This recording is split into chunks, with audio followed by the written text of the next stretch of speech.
Howdy, folks. I didn't see you there. Welcome into episode 1 of the Jimmy Roberts Show. We got some loaded segments for you today. We're going to start off with Downfall Digest, where we'll be talking about Trump's executive overreach. Then we're going to get into Whispers from God. God's talking to Mike Johnson, apparently. We have some fun skits for you today, a visit from Professor McRib, and finishing the episode up with a conversation with our best friend Tom. This is the Jimmy Roberts Show.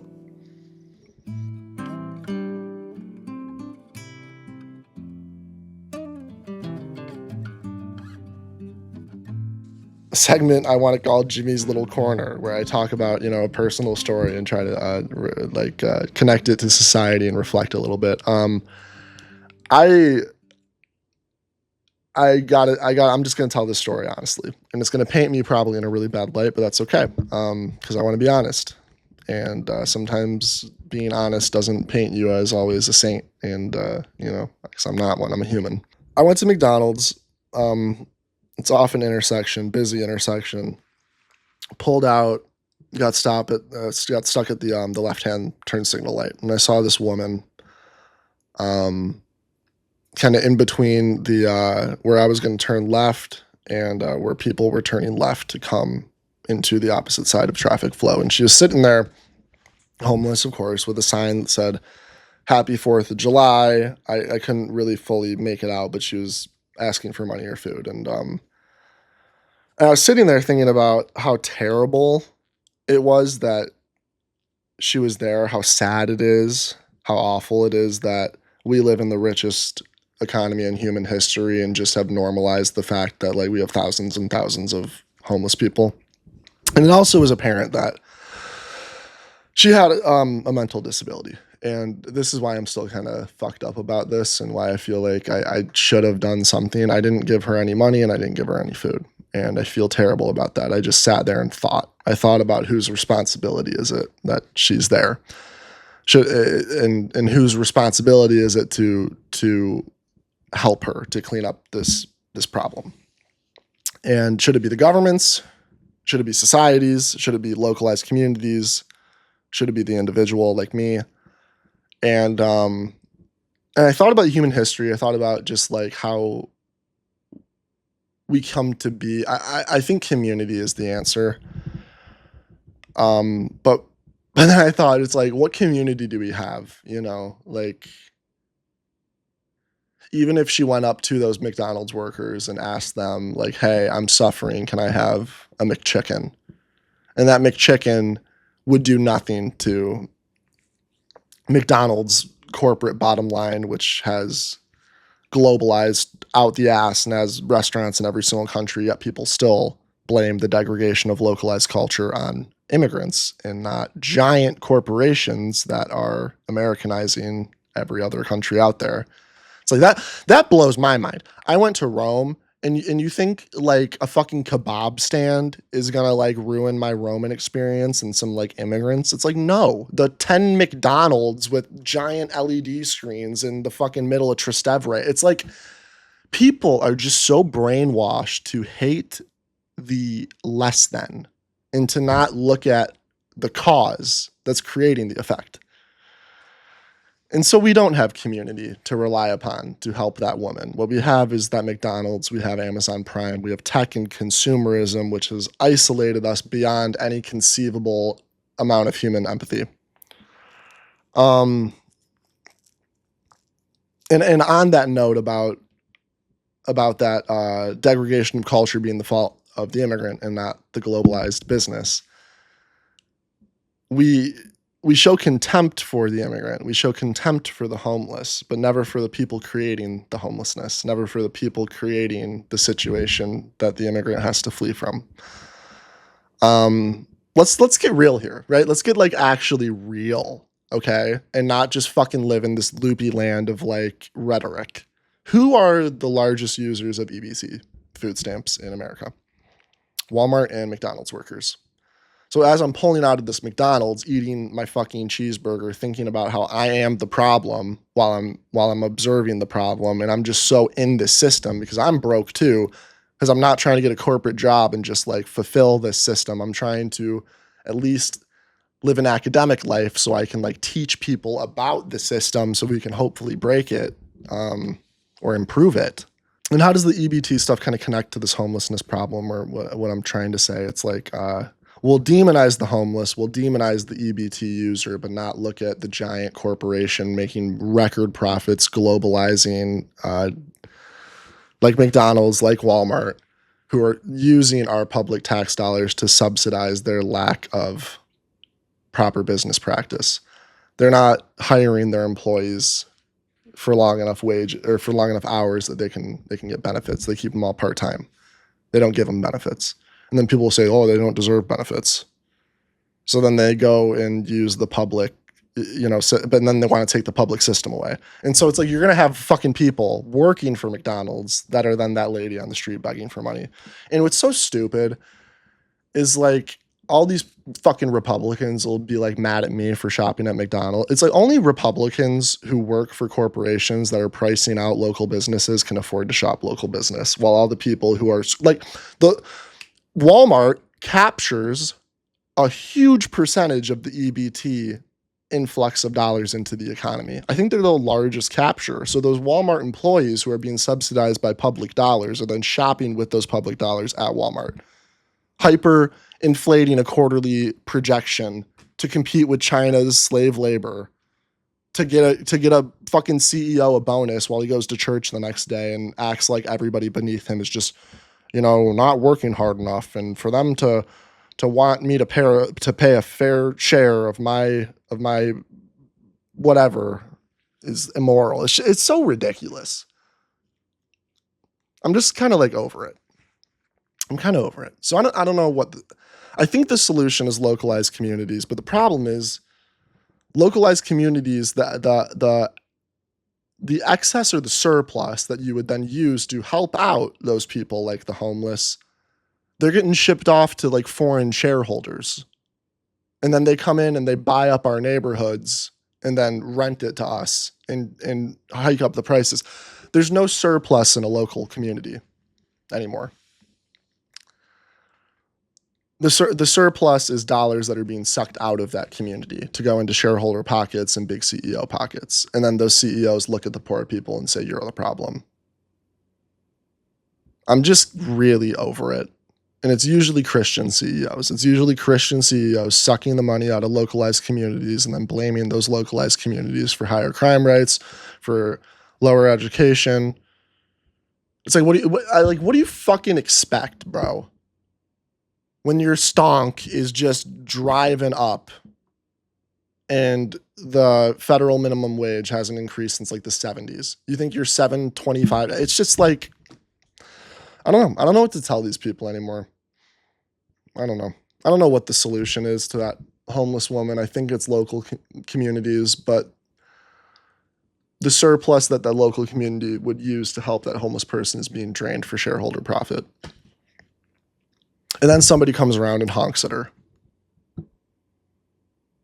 And that's what gives me road rage, when people honk at the homeless, not when somebody cuts me off. It's like, don't fucking strike down. Strike up.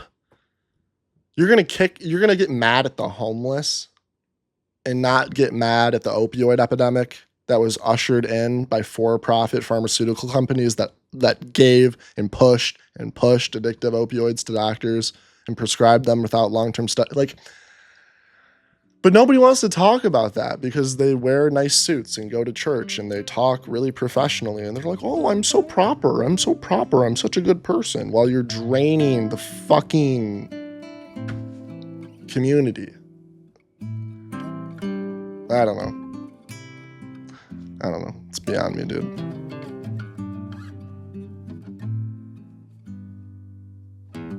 We have to start with this before we kind of dissect Palantir. President Trump signed an executive order earlier this year that allowed the federal government to exchange data between agencies. And so this initiative was backed by Palantir, and Palantir was going to be the company that collects this data and allows it to be shared between federal agencies. Palantir's technology can gather and analyze, and this is according to the Economic Times, enormous volumes of data for now the Homeland Security, Immigration and Customs Enforcement, ICE, and the IRS. So these are the agencies that can now share collected data by this Palantir because of the executive order that Trump signed. What's so telling about this state, about our state of politics right now, is everybody hated Palantir when they were contracted by the Democrats to track COVID data in real time. That was techno-authoritarian, whatever. A techno-authoritarian, and everybody was freaking out about COVID vaccine ID cards that never came to be, and freaking out about all this different stuff. And so now all of these Republican constituents who are saying those things, they don't give a shit. That now Trump is abusing these same, systems to track migrants in real time and then use those same systems to track dissidents. Trump just plugged billions and billions of dollars into federal agencies that are sort of like a right hand to his executive overreach, right? With how much money he's giving ICE now to build detention centers and also to just hire more ICE workers, I think that will end up being his special force where he can use them to go after whoever he wants. So to give you some specific numbers, a bill passed by Congress referred to as the Big Beautiful Bill, which passed very recently. I'm recording this on July 4th. This bill is increasing ICE's budget by a reported 1,150%. So it's scary to think about this because we don't really have a federal police force besides the Secret Service. And I mean, if you want to argue the military or the National Guard or the U.S. Guard or whatever it is, I would say that is at the whim of Congress more than the executive branch. But something like ICE, I fear that can be abused by Trump. The difference with ICE versus our military is that ICE directly falls under control of the executive branch of the U.S. government. It's a division of the Department of Homeland Security.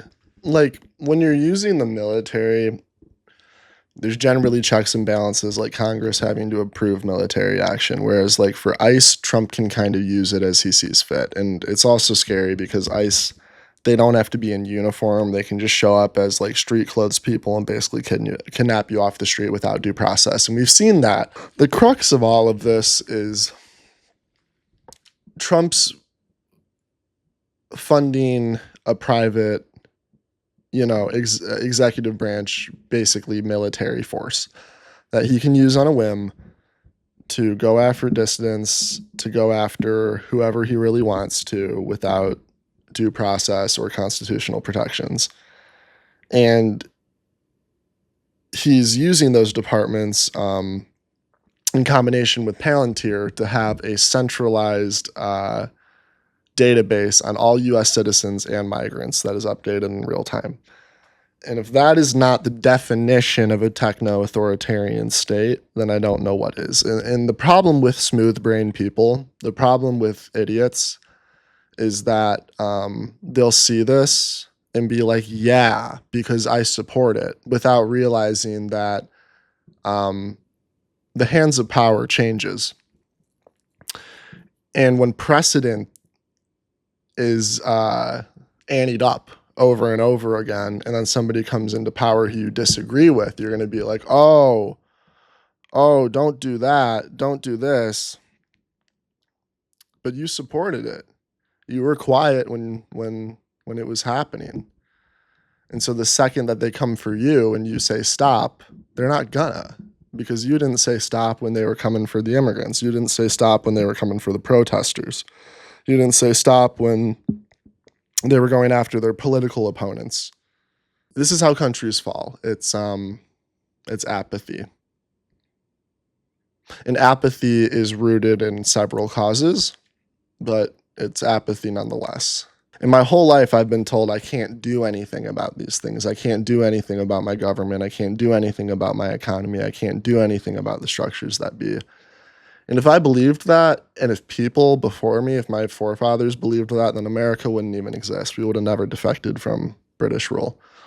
So I believe in the power of word. I believe in the power of ideas. I believe in the power of the individual. And I believe in the power of America to do what's right. All right, class. Now welcome into your favorite lesson, algebra. Now we are going to solve for x. X plus 2 equals 2. Oh, yes.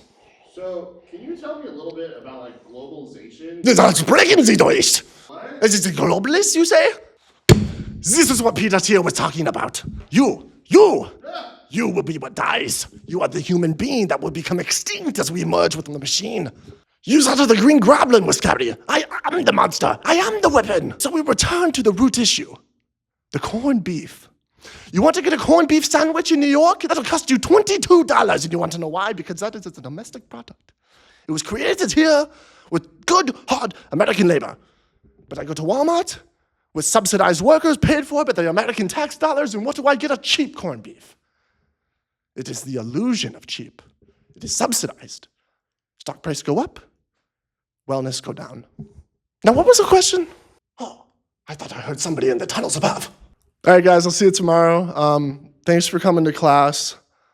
We got the book report due next Tuesday, and then we're going to be taking a trip to the family wildfire exhibit, where we take families and we burn them in wildfires. See you guys.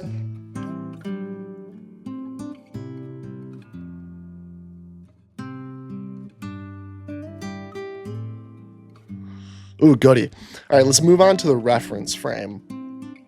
And I'm going to start with like a thesis statement, and it's going to be very large, very whimsical, not whimsical, but very like conceptually sort of ungrounded. And we're gonna have the statement, the concept, and then we're gonna ground it in hopefully examples, right?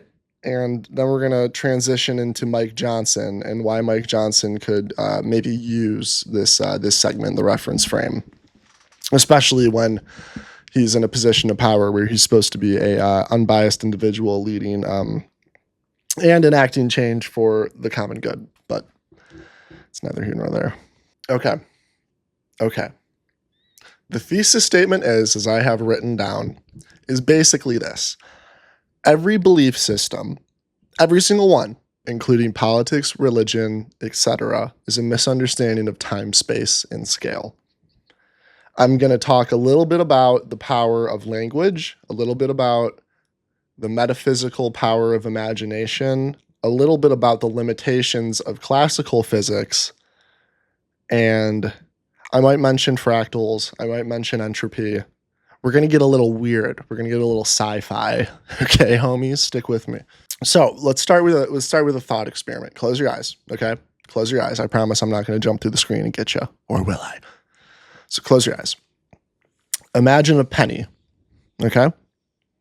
Imagine it as distinctly as you can, just like a penny right in front of you, front or back, just the whole penny right there. Okay, did you do it? Good. Now, clear your mind. Now, I want you to imagine the Eiffel Tower, okay? Are you imagining it? It's metallic, right? It has a wide base and a tip.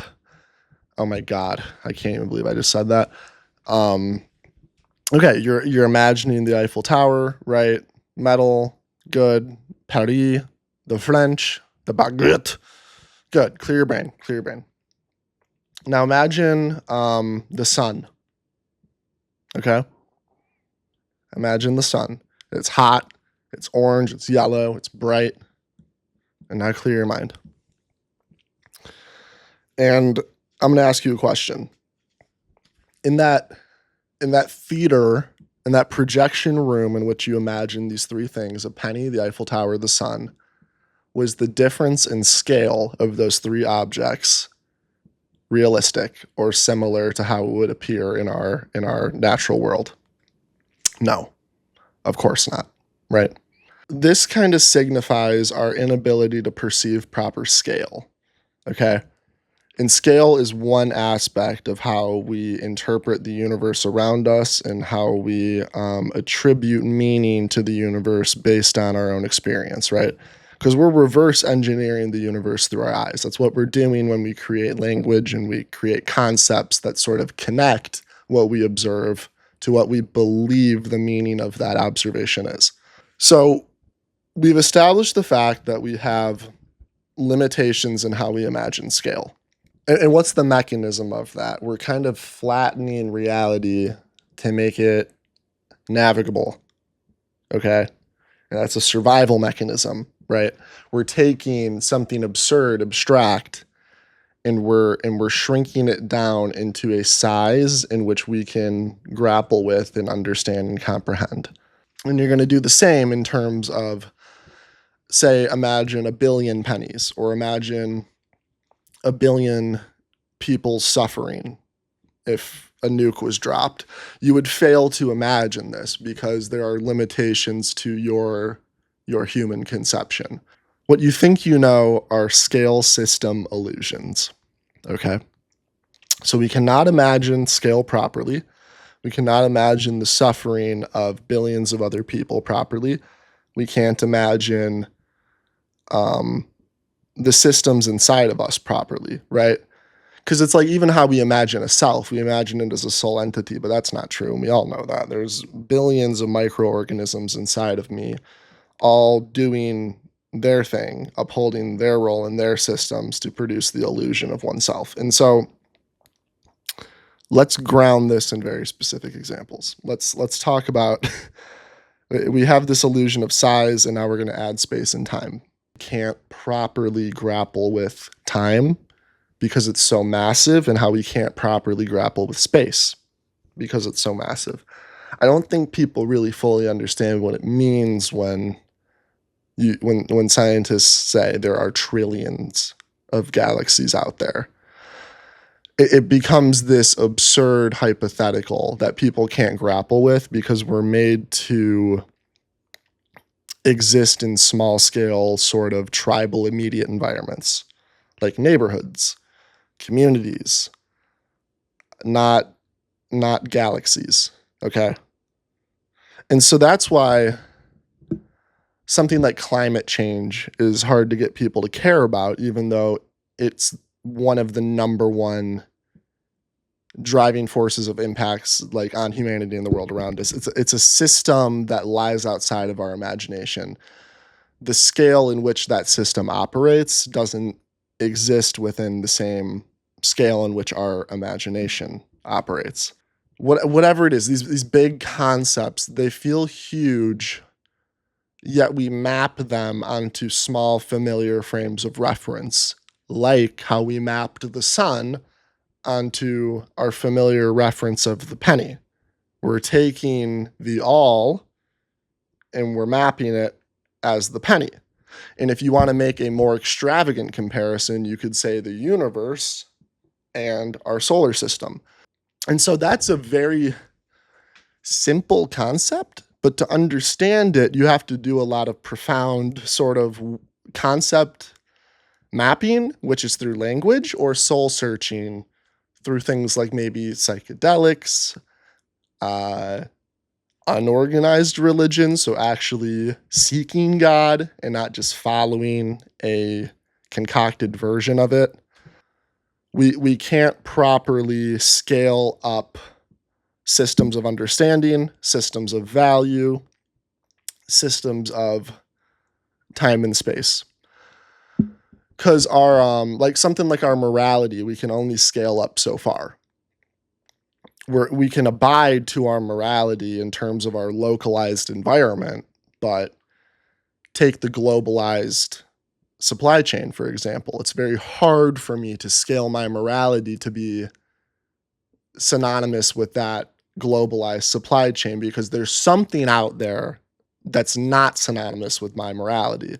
But I'm ignoring it because it's not in my frame of reference, right? So if you already get what I'm saying, and I'm just kind of like repeating the same point through different examples, I'm very sorry, but this is such an important mechanism of imagination. To understand that, Your imagination in and of itself is sort of like the allegory of the cave. Your perception or your awareness is casting shadows onto your board of understanding. Okay? And that's an incomplete frame of reference. And that's why a statement like God is created in man's image or man is created in God's image is a reflection of our frame of reference, not a reflection of the universe. And that's so clear, right? It's so clear. But the problem with humans is we're all the main character. We're all the main character of our own experience. And a great example of that is like the helio versus the geocentric model, Galileo versus the church. Because our frame of reference will always put ourselves at the helm. And if I exist, and if God created the world, then he must have made it for me. It's like, and so if I don't know what lies outside my world, then I will look at my world and say, what's the most dominant thing here? Consciousness, you could say. And where does consciousness reside? The most developed form of consciousness inside man. So man must be a reflection of God because consciousness is the most complicated or developed aspect of nature that we have observed that we cannot attribute a natural meaning towards. It's like a fundamental principle of our reality, consciousness. It's not something that can be derived from something, or if it can, we haven't found out what that mold is that would create it. So now let's take this scale trap and let's shift this to scale simulations.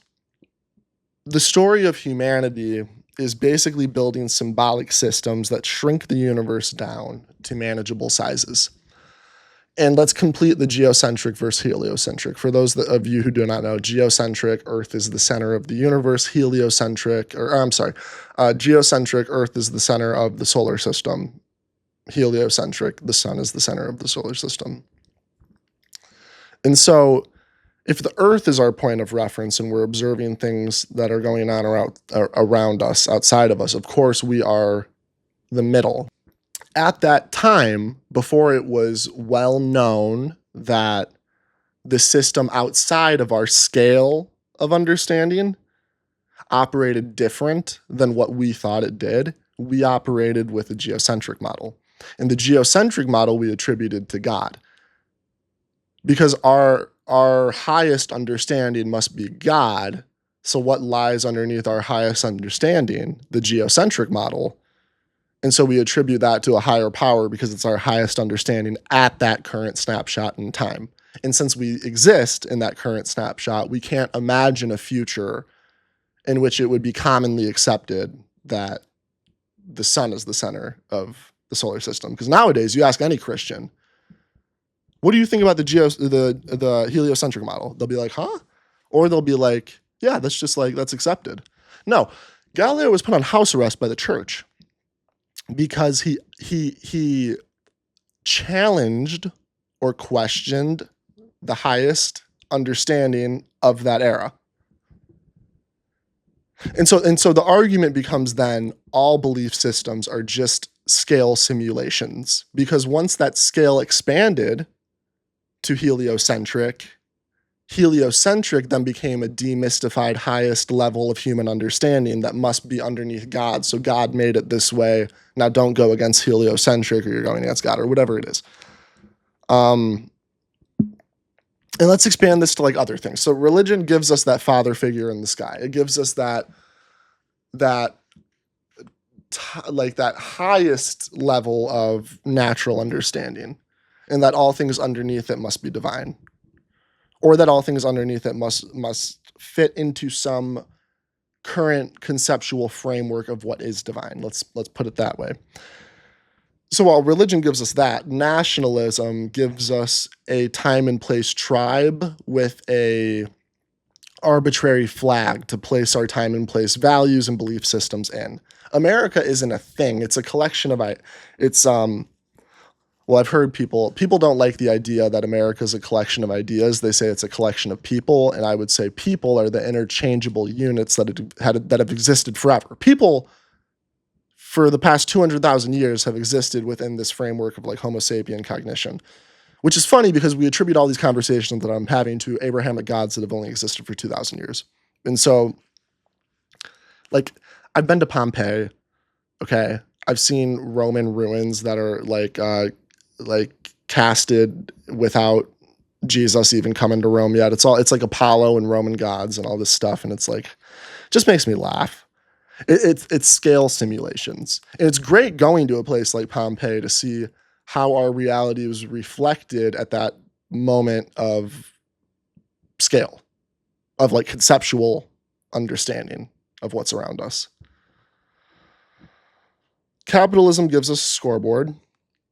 We've created a market to attribute an arbitrary dollar sum value to a service, good, product, whatever it is. What you must understand to be a intelligent human being, or maybe not intelligent, but somebody who just has free range over their own experience in this reality or in this simulation, whatever you want to call it, to be a seeker and not a follower. If you want to find out who you are and not listen to who you should be, then you must understand that these scale simulations provide coherence, but also distort truth.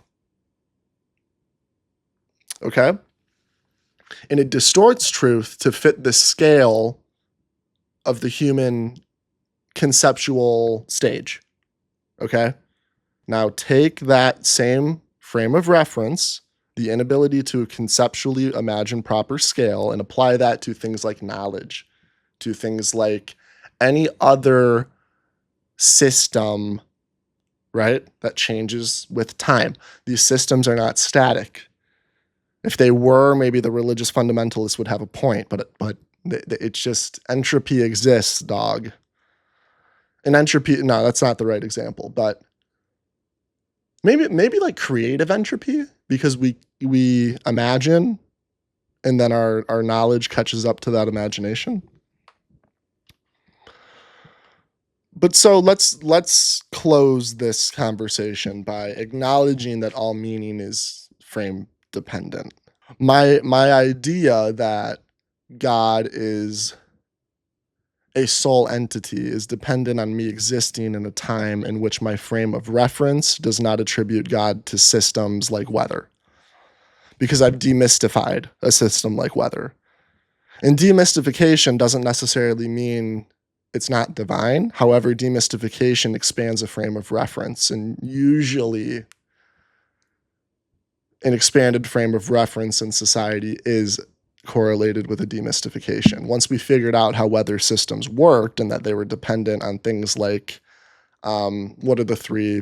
Precipitation, condensation, whatever the fuck, evaporation. Once we figured that out, we're like, oh, that doesn't seem like God. That seems like molecules following some natural system. And if you want to say that natural system is intelligent design, I can get behind that. I can totally get behind conversations of intelligent design.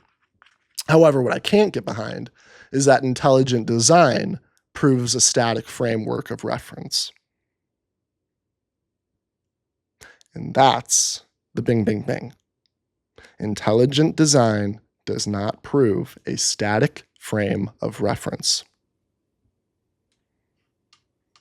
So maybe we shouldn't be surprised that these things like religion, nationalism, capitalism promise answers, because existing with the approach to reality like I'm suggesting is fucking scary, because you don't have a starting frame of reference that's solid. Like religious people will say, how do you have morals if you don't believe in a static frame of reference God? And I'll say my morals are evolving, like all other concepts that have ever been known to humanity. But that's not good enough for them because for a lot of people, they can't deal with that uncertainty and they can't deal with the simple truth that humanity imagines certainty and certainty is enacted upon others. So we're attributing objective meaning to a current frame of reference that's ever evolving. And that's what's so funny about it. It's so funny to me every time I go to church or anytime that I see a nation's flag or anytime people say this is the way the world is and it will forever be this way. I say you're so locked in to the mythology or the rhetoric or the frame of reference of your time. And it's an illusion, but it's also it's self um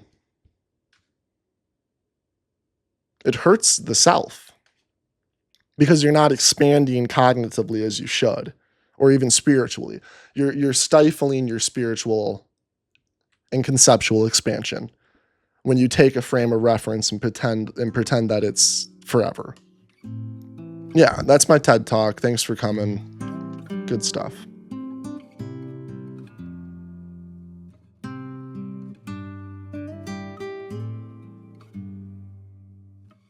I think I briefly mentioned it in the last segment, but just these ideas that like there are these higher than powers outside beyond comprehension, right? So beyond our reference point that exist and that operate. And I'm like, yes, I'm down with that. Now don't take that and attribute it to something within our reference.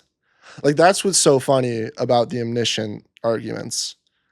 It's like you can't really even the term omniscience exists within our frame of reference.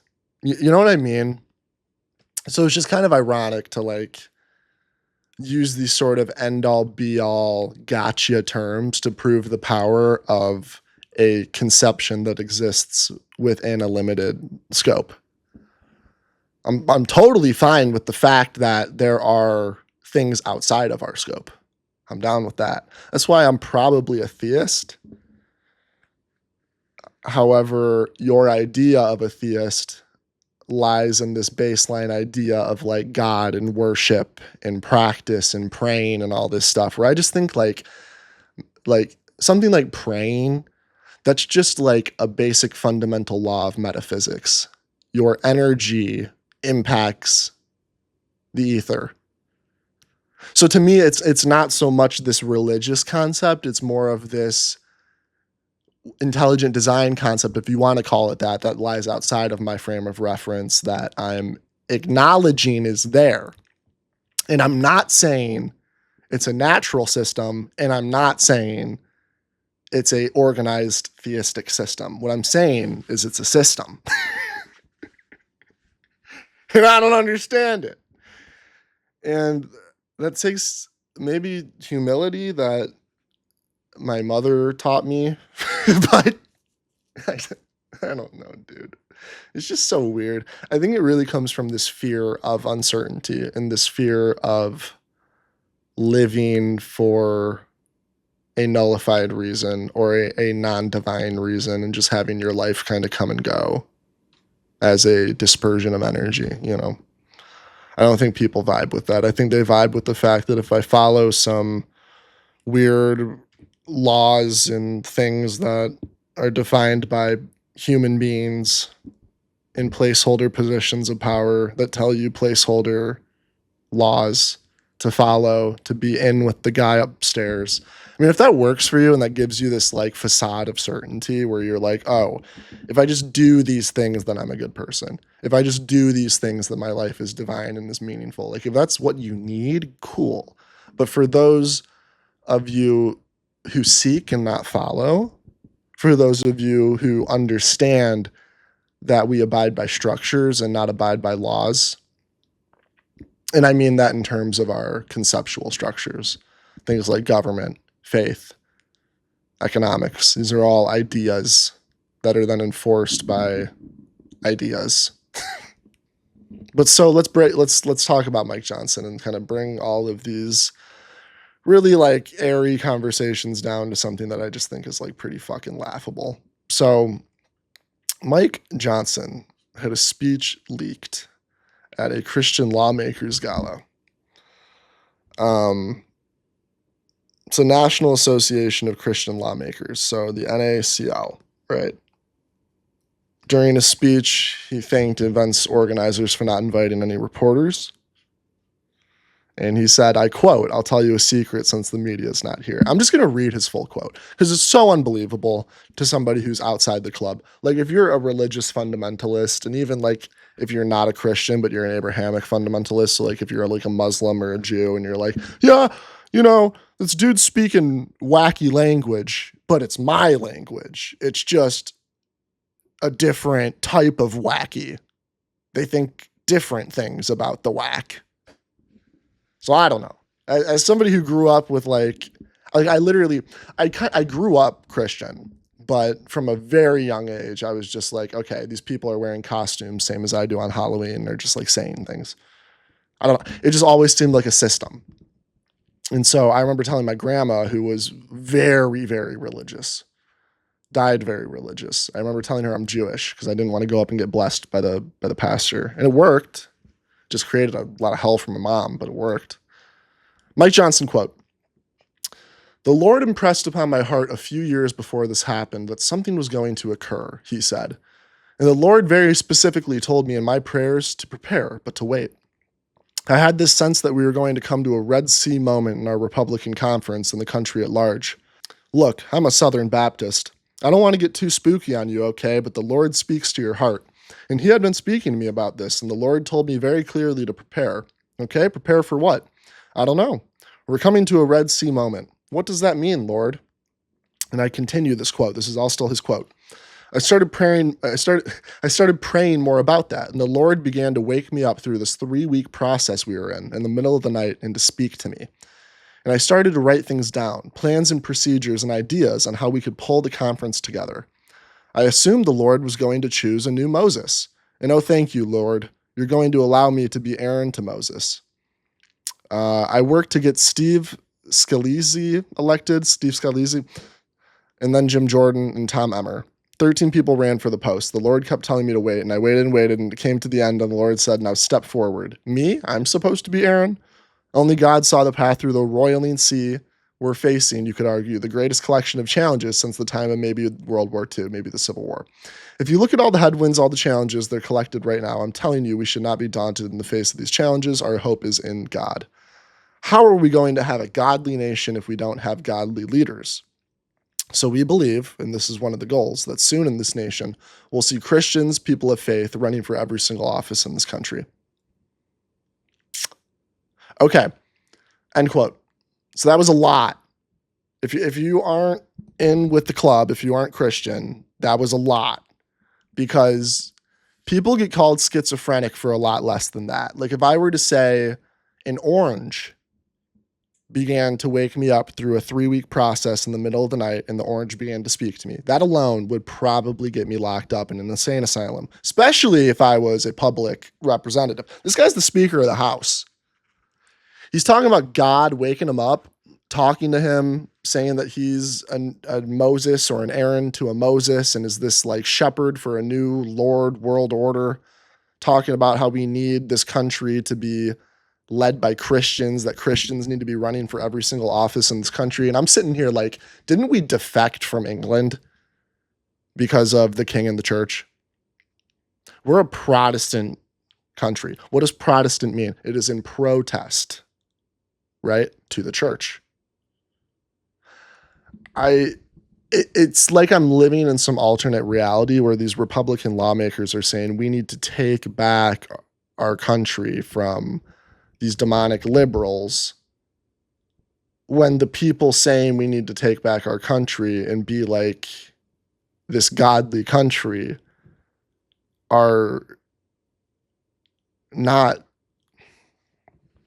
they're more following a Christian theocracy sort of value system than an American value system. Because the American value system would say, hey, we don't want a government with all the same viewpoints because we're a country of immigrants. We're a country that has, well, it should have the separation of church and state. But then there's this Republican faction of like Mike Johnson, his weirdo fucking schizo religious people. And it's like, look, I have a ton of religious friends, and it's getting to the point where it's just fucking annoying having to preface every single religious conversation with, I have no problem with religion. I have no problem with seeking God. I have a problem with religious fundamentalism when that fundamentalism is being edited constantly through societal conditioning. Every time there's a new pope, there's new rules to follow. Every time, like, it's just you can't be a fundamentalist because they don't exist. And so, starting with that fact that I would get locked up in an insane asylum if I was saying an orange was talking to me, or if I was saying any imaginary concept other than God. Like if I was doing a character, like if I was saying that Santa Claus was telling me that I was going to be Moses, and mind you, I am in a position of power, and to have leaders who want to enforce fundamentalist religious values onto the all is so anti-religious. Like, do whatever you want to do on your own time with your own family. If Mike Johnson wants to be Moses with his family in his backyard, I'm cool. You know, if you want to grill up some dogs and chill in the pool with your wife and talk to God, I'm down with it.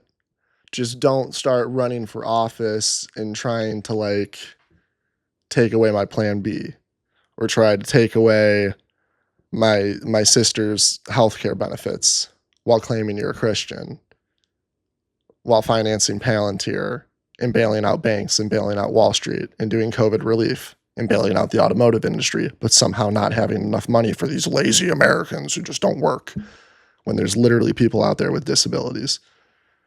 It's like I'm living in some alternate world. When I went to Sunday school, I remember one of the core principles was beware of false prophets, beware of people in the flesh pretending to be the voice of God. And maybe they shouldn't have taught me that because I translated that onto the priests and onto the Pope and especially onto Mike Johnson. Mike Johnson's not going to sit here and tell me he's Moses. Like, that is so ridiculous. And if it's not ridiculous to you, then you're just part of this like Trumpist cult. And if you want to say I'm part of the liberal cult, and if that makes you feel better, go for it. But I'm sitting here and I feel like a centrist. I feel like somebody who's more supporting the working class and supporting companies not overreaching and the government not overreaching. I don't want some techno-authoritarian state run by people who talk to God. It's like, if I tweet some anti-Christian stuff, is Mike Johnson going to have ICE come for me? Because that's what I'm getting scared it's coming to, you know? And there's people who really believe that, like the Nick Fuentes people of the world, who really do believe in this idea of Christian nationalism. And that's a real threat. Christian nationalism is a real threat to our country because it's not Christian. It's a snapshot of assumed values that are actually just a mechanism for, you know, taking more centralized control. Mike Johnson later on states that he believes America was founded as a Christian nation and should be considered the central tenet of Christian nationalism. Like, the world should look to America as this citadel of Christian governance, and it's horrifying. Because it wouldn't really be so bad if it was actual Christian values governing us, you know, like giving to the poor, like making sure that there's social services, social benefits. But we're using this weird Christian nationalism to like other people. We're not using it to like connect people and lift people up. We're using it to other people. I don't know. Kind of schizo, kind of freaky.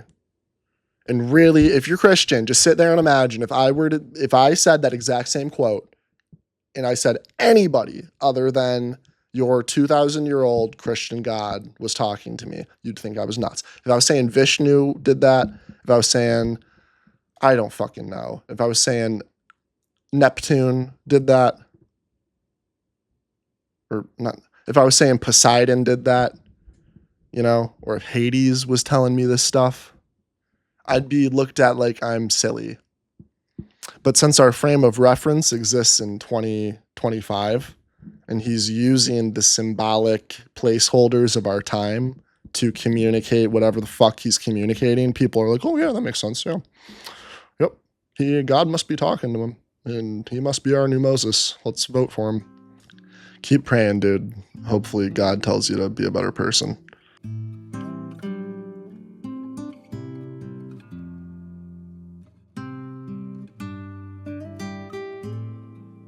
All right, minute of hope, quick minute, just to it's been a lot of big concepts. It's been a lot of talking about powers that be that we don't have control over.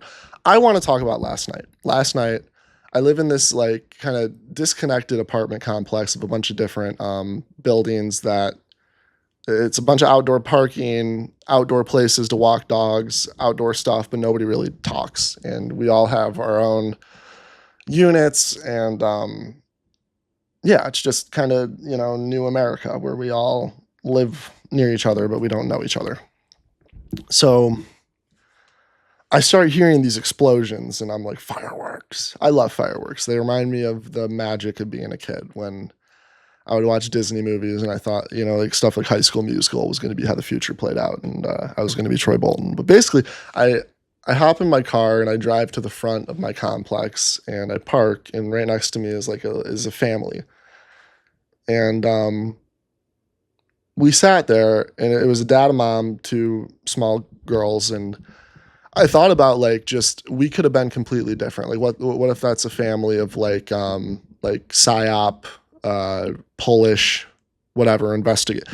I'm saying that, to be funny, but it was cool that regardless of how different we were sitting there having a connected American experience. We're watching these fireworks. We're enjoying ourselves. We're having fun. I looked around and the community was there is what I'm trying to say. The people were outside of their apartments. People were talking. People were laughing. And it just made me believe in the power of this American ideal, of this idea that people who think completely differently and live completely differently can coexist. And that's why Mike Johnson is so horrifically terrifying, because even if you are a Christian, the American value is to say you can be Christian without feeling like you need to enforce that upon everybody else around you to somehow prove to God that you're better. Because people who do that, it really makes me feel like Mike Johnson has something in his private life that he's kind of where it's like, if I go out and project, this idea that I'm Moses and project this idea of godliness upon everybody outside of myself, it's like, what is he doing in his day-to-day life that's godly as he votes against all social services for American people and supports giving money to Israel to bomb? It's and then people will say, oh, but it's not that simple. This is a geopolitical thing, blah, blah, blah, blah, blah. And it's like, sometimes it is that simple. Sometimes it is simple to just support not killing other human beings. Why is that so? Why is that a position you're not allowed to take? You can't say that because that's not realistic. You need to consider the fact that we live in this world. It's like, this world is imagined. And I want to imagine a world where we don't resort to bombing kids because they're going to grow up to think differently about some God in the sky. It's like, are you fucking nuts, dude? You're fucking nuts. God, that ended up not being very hopeful. I wanted it to be totally hopeful. I have hope in community. I have hope that despite these awful leaders who are currently fucking everything up, that we will still, as a community, come together and find things that are joyful and make life worth living. All right, thank you so much for watching episode 1 of the Jimmy Roberts Show. I really hope you enjoyed. If you did, make sure to leave a like, comment, subscribe, and share for more, and we will be back next week with another episode. All right, thank you so much. Take care, everyone.